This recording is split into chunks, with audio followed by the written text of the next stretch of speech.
రైతు సోదరులకు నమస్కారం అండి. మన దేశం మన రైతు అనే యూట్యూబ్ ఛానల్ నుంచి దీన్ని నిర్వహిస్తుంది Manikanta fertiliser Jonnalagadda long farm దగ్గర. మనం ఇవాళ ఇమ్మడాబుత్తుని సాంబశివరావు గారు వాళ్ళ పత్తి చేలో ఉన్నాము. 2 ఎకరాల 25 సెంటు పత్తి వేయటం జరిగింది. 2 సంవత్సరాల నుంచి చిన్న మొక్క దశ నుంచి కూడా మన దగ్గరే మందులు తీసుకోవడం, స్ప్రేయింగ్లు చేయటం జరుగుతూ ఉంది. మంచి హీల్డింగ్ తీస్తున్నాం పత్తి. పోయిన సంవత్సరం అరెకరానికి 9 క్వింటాలు తీసాం. ఈ సంవత్సరం వచ్చేటికి 2 ఇప్పటికి 27 క్వింటాలు వచ్చిందని చెప్తున్నారు. ఈ మందులు మన దగ్గర వాడటం వల్ల ఎలా ఉంది, ఇంతకుముందు గతంలో ఎక్కడైనా వాడి ఉంటే ఎలా ఉందనేది మన రైతు మాటల్లోనే చూద్దాం. నమస్కారం అండి సాంబశివరావు గారు. నమస్కారం అండి. మనం గత 2 సంవత్సరాల నుంచి ఫుల్ ఫ్లెడ్జ్డ్గా మందులు వేయటం జరుగుతుంది. మందులు ఎలా ఉన్నాయి, ఎలా పనిచేస్తున్నాయి, పత్తికి ఎంత బాగా దిగుబడి వస్తుంది, ఒకవేళ మీ అనుభవంలో అయితే మన రాష్ట్రంలో కొంతమంది దాకా చేరే అవకాశం ఉండేది. ఇది ముందు సూపర్గా ఉన్నాయండి మన కొట్లో. వాడినా కానీ ఆటికాడి రిజల్ట్ మన కొట్లో సూపర్గా ఉన్నాయి. ఏ ముందు వేసినా కానీ రిజల్ట్ 2వ రోజు 3వ రోజుకే మనకు కనిపించింది. 2 ఇప్పుడు 27 క్వింటాల దాకా వచ్చింది. ఇంకా 8-9 క్వింటాలు అంటే తేలిగ్గా వచ్చింది. 16-17 క్వింటాలు లెక్క వచ్చింది ఎకరానికి. మందులు మాత్రం సూపర్గా ఉన్నాయి. శనక్కేసాను, 4 ఎకరాలు శనగేసాను, 1 ఎకరం మాగాడేసాను, 2 పత్తి వేసాను. సూపర్గా ఉంది. ఏ ముందు అయినా సరే మన కొట్లో వాడిన మందు రిజల్ట్ బ్రహ్మాండంగా ఉంది. ఖర్చు తక్కువ అవుతుంది. ఖర్చు తక్కువే అండి. ఖర్చు తక్కువే. మందు అందరూ ఎక్కువ రూపాయలు 900 మందు వాడినా కానీ మనం పుచ్చు మందు 400 మందు 600 మంది ఎక్కువ వాడాం. మనం పుచ్చుకి బ్రహ్మాండంగా సూపర్గా ఉంది. అసలు మన పత్తి ఎత్తానికి వచ్చిన కూలీలు కూడా నీ పత్తి ఉండట్టు ఊళ్ళో ఎవరు పత్తి లేదు, అంతా పుచ్చే. 10 మంది పోయి 2 గోతాలు తీసాము. నా పత్తి అయితే పోయినసారి మధ్యాహ్నానికి 8-9 వచ్చి 2కి ఈ 2 మనుషులు మనిషికి గోతం కాడికి తీశారు, 2 గోతాలు తీశారు. నిన్న కూడా అదే టైప్లో తీసాము. నిన్న ఒక 9 క్వింటాల దాకా వచ్చింది. 8 వచ్చి సాయంత్రం 4:30 దాకా 4 మనుషులు 6 గోతాలు తీశారు. మనం ఈ సంవత్సరం ముందా ఎఫెక్ట్కి పత్తి పుచ్చు లేకుండా తీస్తామే గ్రేటు. ఎంత దిగుబడి వచ్చింది అనేది కాదు, ఆ తుఫాన్లకి ఆ వానలకి 90 రోజులు వర్షాలు పడితే మామూలు విషయం. 102 రోజుల కాల వ్యవధిలో 90 నుంచి 85 నుంచి 90 రోజులు వర్షమే కురిసింది. అలాంటి టైంలో పత్తి అసలు కాసిద్దా కాయదా, మందు కొడదామా వద్దా నిరుత్సాహంలో ఉన్నటువంటి మా రైతుల్ని మేము ఎంకరేజ్ చేసుకుంటారు. రండి, మీకు పత్తి పుచ్చు రాదు, మనం ఉన్నాము, మీకు డబ్బులు సొమ్ములు తేలితే ముందు, లేకపోతే సొమ్ములు వచ్చే పరిస్థితి కూడా లేదు, నష్టపోతారు, వాళ్ళ నష్టం మా నష్టంగా భావించి, వాళ్ళ బాధ మా బాధగా భావించి మేము ముందుకెళ్తాం జరిగింది.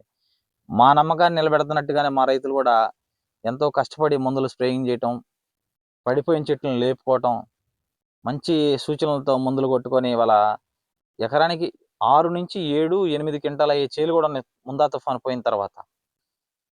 మన మందు వాడి మా వాడి మేనల్లుడిది ఒక ట్రిప్కి 7 క్వింటాలు వచ్చింది. 90 సెంట్కి ఒక ట్రిప్కే కిలోలు తీపిచ్చాడు. 7 క్వింటాలు వచ్చింది ఒక ట్రిప్. అంతకుముందు 3 వచ్చింది, మళ్ళీ ఇంకా 4-5 వచ్చింది. 90 సెంట్ 15 వచ్చింది. నువ్వు చెప్పకపోతే మందు వేయటం కూడా మేము సామాన్య డౌట్ వేసింది అసలు. ఎందుకంటే ఇంత పెట్టుబడి పెడుతున్నాం, అసలు ఇంకా పెడుతున్నాం. ఇటువరకు లోగడే పుచ్చు వచ్చింది, రేపడే కాయ ఇంకా లేట్ అవుతుంది. ఆ కాయ పుచ్చు వచ్చిద్దా, అసలు మంచిది వచ్చిద్దా, ఏతే ఏమైపోయిద్దో అని భయం వేసిన సందర్భాల్లో కూడా నువ్వు బాబాయ్ మీకేం పర్లేదు వేయండి, నీకేం పర్లేదు, పుచ్చు రాదు, గ్యారంటీ, నమ్మకం ఉంది, మీరు మందు మాత్రం ఆపొద్దు, మీరు వేయండి, నేను ఇబ్బంది లేదు, ఎక్కడికి నమ్మకంగా పత్తి పుచ్చు రాకుండా వచ్చింది అని నువ్వు చెప్పగలిగితేనే మేము ధైర్యంతో ముందుకెళ్ళి వేయగలిగాం. నేను పత్తి కొనే బయట కూడా పత్తి చూసి అబ్బా పత్తి ఎట్టుందా పత్తి, ఇలాంటి పత్తిని అసలు ఈ సంవత్సరం నీ పత్తి ఉండట్టు ఎవరికి లేదు అసలు ఊళ్ళో. ఫస్ట్ నుంచి కూడా పెద్దోడు నీ పత్తి నడుసు బాబాయ్ ఎక్కడ తగలయ్యాడు అని చెప్పి సంతోషపడి నిలబడి పత్తికాయకి వచ్చి ముద్దు పెట్టుకుంటున్నాడు పత్తిని. నాకు ఏ క్లాస్ నచ్చింది బాబాయ్ అని. చాలా చక్కగా. ఇంకా మీకు పూర్తి స్థాయి ఆకు కూడా రాలిపోలేదు చేను, ఇంకా కాటా వస్తానే ఉంది. అంటే లాస్ట్ లో పోలు వేసి తేడా వచ్చింది. అసలు ఆకుంటూ రాలేదు, అసలు ఆకు రాలేదు. ఇప్పుడు మళ్ళీ ఆడ పోత కూడా ఉంటుంది ఇంకా. ఎందుకంటే లాస్ట్ లో కూడా మనం ఇదేసాం కాంటా ప్లస్ వేసాం చూడు, తెగులు మందు. ఇదిగో ఈ మొదటితో పడ్డ పిండి, ఇదిగో ఇప్పుడు పడ్డ పిండి, ఇదిగో ఇదిగో ఈ పిండి ఇప్పుడు పడ్డాయి, ఇంకా పోత వదులుతుంది ఇప్పుడే చూడు. నీకు ఇంత మెద్దనం కారణం ఏందయ్యా అంటే మనం లాస్ట్ లో కాంటా ప్లస్ బాగుందమ్మా ముని పెత్తే అంటే బాబాయ్ బాగానే ఉంటుంది బాబా అంటే మళ్ళీ 1 లీటర్ తీసేసాం మనం. ఇప్పుడు లేతకాయలన్నీ ఆ వదనం ఉన్నాయంటే మనకి కాంటాక్ట్ ప్లస్ వేసిన పక్క ఎట్లా ఉంది, మంచి ఎట్లా ఉంది, మినిమం అవగాహన. ఇగో పోతా కళ్ళి ఇప్పుడు కూడా మన దగ్గరకు వచ్చి 10 రూపాయలు తగ్గి 20 రూపాయలు నేను తగ్గటం వల్ల నేను నష్టపోను. 50 రూపాయలు తగ్గటం వల్ల నేనైతే నష్టపోను. ఇంకో దానిలో తీసుకోవాల్సిందే. నా లాభం నాకు లేకుండా నేను ఎవరం చేయం. మీకు మంచి మందు ఇచ్చామనుకో చక్కగా ఉండిద్ది. రైతు వారీగా అది ఆలోచించండి. ఎక్కడికి వెళ్ళినా బేరం ఆడమాకండి. బేరం ఆడితే మోసపోవడానికి అవకాశం ఉండేది కానీ మంచి మందు తీసుకోవడానికి అవకాశం ఉండదు. దయచేసి రైతు వారీగా అది గమనించండి. ఎక్కడికి వెళ్ళిన బేరం ఎవరు రూపాయి 4 చేతులు మారితేనే, ఎవరు రూపాయి వాళ్ళకి వెళితేనే భగవంతుడు ఇచ్చింది మన దగ్గరకు వచ్చింది. రైతు వారీగా అది గుర్తుపెట్టుకోండి. వెళ్ళి నేను చౌక కొనుక్కొస్తున్నానులే అనుకున్నారంటే పప్పులో కాలేసినట్టే. చౌకగా ఇచ్చే భగవంతుడే వాళ్ళు చౌకగా ఇట్లా మేమెవరు ఇస్తాము అంతే, దాంట్లో డౌటే లేదు. కూడా కొన్ని కొట్లలో మనకు తెలియక మోసం జరుగుతుంది. కానీ మన దగ్గర ఏంటంటే అబ్బాయి లేదయ్యా అంత లేదమ్మా అని చెబుతాము. నువ్వు అసలు మామూలుగానే గుంటూరు కాడికి ఒక 50-40 తక్కువగా ఇస్తున్నావు. కొట్టు మనం ధైర్యంగా ఇంకొకటి ఏంది, డబ్బులు ఇంత పెట్టుబడి పెడుతున్నాం, మనకి రిజల్ట్ వెనక్కి తిరుగుతాయా లేదని డౌట్ వేసి కొంతమంది భయపడే వాళ్ళు ఉన్నారు. మనం డేర్ చేసి ఇచ్చేవాడు ఈనాడు వాడే ఎత్తాడు అడిగి బాతలే అనే ధైర్యంతో మనం వాళ్ళని ముందుకు నడుపుతున్నాం. దానివల్ల ఇబ్బంది లేకుండా రైతులు ఎంత పొలం వేసిన పెట్టుబడికి ఇబ్బంది లేకుండా మన అబ్బాయి కొట్టుంది మనం తీసుకొచ్చి వేయగలుగుతాము. మళ్ళీ ఇబ్బంది పండించగలుగుతాం. మంచి మంది ఇస్తాడు. నమ్మకం ఒకటే ముందుకెళ్ళేది. నమ్మకం లేకపోతే ఏ పని చేయలేము. అసలు మనం వ్యాపారం చేయలేము, పొలం వేయలేము. అసలు నమ్మకమే జరుగుతాయి ఇవన్నీ. రైతు వారీగా రైతు కుటుంబం కాబట్టి మా నాన్న రైతు, మా తాత రైతు, మా ముత్తాత రైతు, ఆయన తాత రైతు, ఆయన నాన్న రైతు. మనం చూసుకున్నట్లయితే బాబాయ్ మందులు ఆపేసి ఎన్నాళ్ళు ఉండిద్ది? మందులు ఆపేసి 20 రోజుల పైన అవుతుందమ్మా. 20 రోజుల పైన అవుతుంది. నెల దాకా అవుతుంది. నెల అవుతుంది.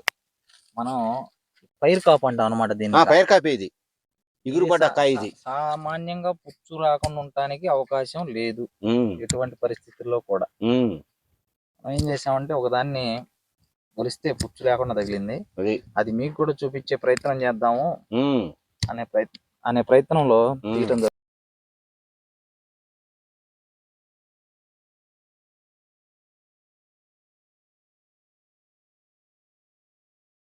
ఈ పుచ్చు కాపని ఈగల లాంటి దోమ లాంటివి వచ్చాయి.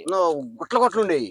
అసలు అవి కూడా ఎటుపోయినా అసలు అటాడి లెక్క పొడుగు ఒక్క కూడా లేదు. అసలు ఇది కనీసం చెట్టుకి 7-8 కాయలు వేసుకుంటే ఎకరానికి 4-5 ఉన్నాయి. ఆ కొమ్మకి దీనికి దెబ్బ 3 ఉన్నాయి, దీనికి 2 ఉన్నాయి. ఎకరానికి కింట అంటే ఫ్రీ. అది బోనస్. ఇది కూడా మళ్ళీ కింద ఈ 2 అవి బోనస్ అన్నమాట. ముందు ఖర్చులు వచ్చినట్టే.